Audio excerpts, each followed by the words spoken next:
But you know what? That's a startling number, but I don't want us to focus on that because you know what? I actually looked at it when my team gave it to me. I was like, oh, that's 200 houses. We got that. We can take care of 200 houses, right? Now, let me tell you, those 200 houses that we're talking about, 200 more houses that we're talking about, 200 plus some houses, and we're talking about in this neighborhood, many neighborhoods saw that plus some. 300 and 400 in those neighborhoods, but they had already had a lot of vacancy before. But it's for us. I mean, I like Alice Thompson always says this, and I believe it. Data informs you. It doesn't define you. And so it just informs us about what we need to do. But I think one of the things that's been really exciting about this, and I don't know if you know that it's a new partnership in this neighborhood, because you're so awesome, is that First Merit Bank is providing mortgages to anybody who wants to buy a home. If you want to refinance a home, as long as you're not in tax liability issues, those kind of things, they are actually providing them specifically in your neighborhood as a result of the work that you're doing.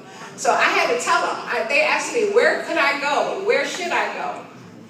And I said, you should come to all of our neighborhoods, but I think you should take particular interest in the Cody neighborhood.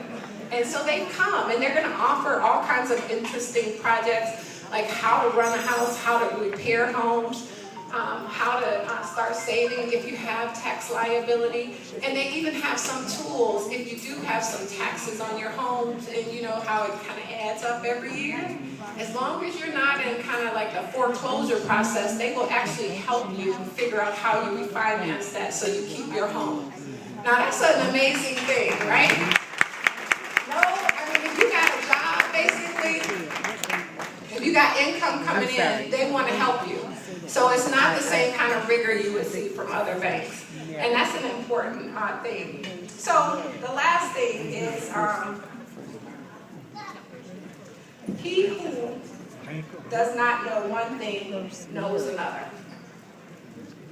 And that's simply that none of us is smart as all of us. That all of us have a unique voice. We have a unique perch. I don't know what it feels like to live on Metataw, because I haven't lived there in this neighborhood, but I do know what it feels like to live on Foyer, because I lived there. You don't know what it feels like to be at a foundation trying to figure out how to do this, how to sit in Kenyatta's footsteps, how to make sure that we get health care at the Joy Southfield CDC or the clinic. My point around this is simply that we all have something that we need to share, and we ought to respect it. And we need your input on these issues. And so I think that's part of why we had these surveys and the like up here. And then I said last, but I should mention this because I do think it's important. Some of you may or may not have seen, I wrote an editorial on education a couple of weeks ago. And one of the things that was really interesting about it was that I thought, like, the normal people all responded. So the people who are opposed to everything, opposed.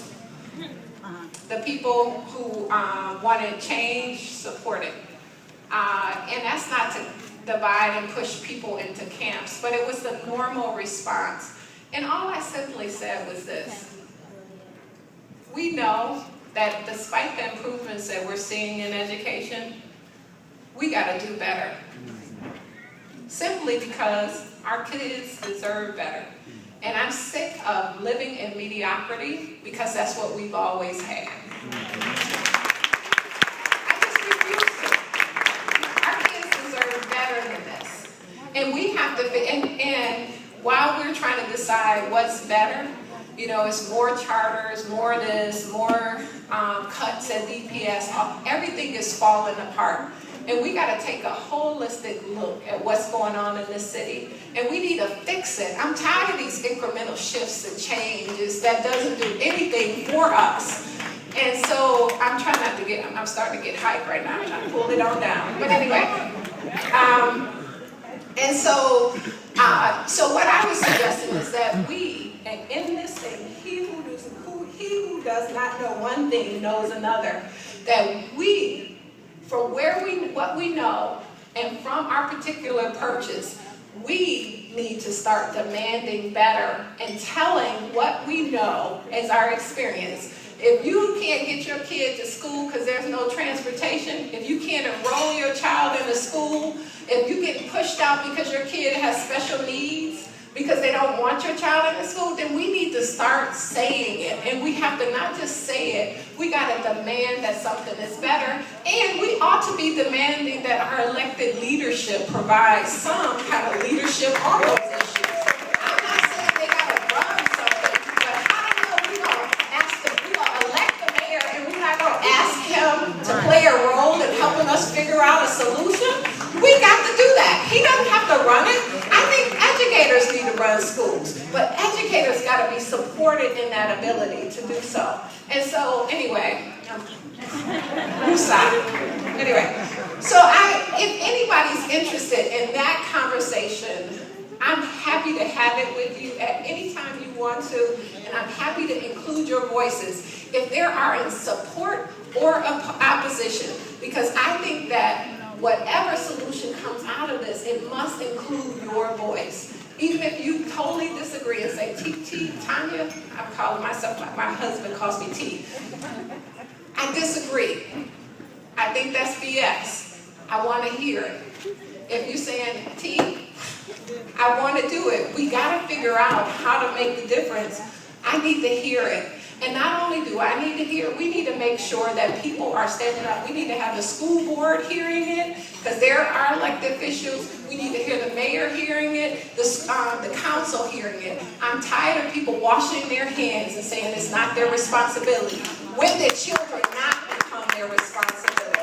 When did our neighborhoods not become their responsibilities? It's always been like that. And we can't make these little divisions and keep everybody in a siloed position. All right, anyway, I'm finished with my little talk. So I don't know what I'm supposed to do. First, I invite everybody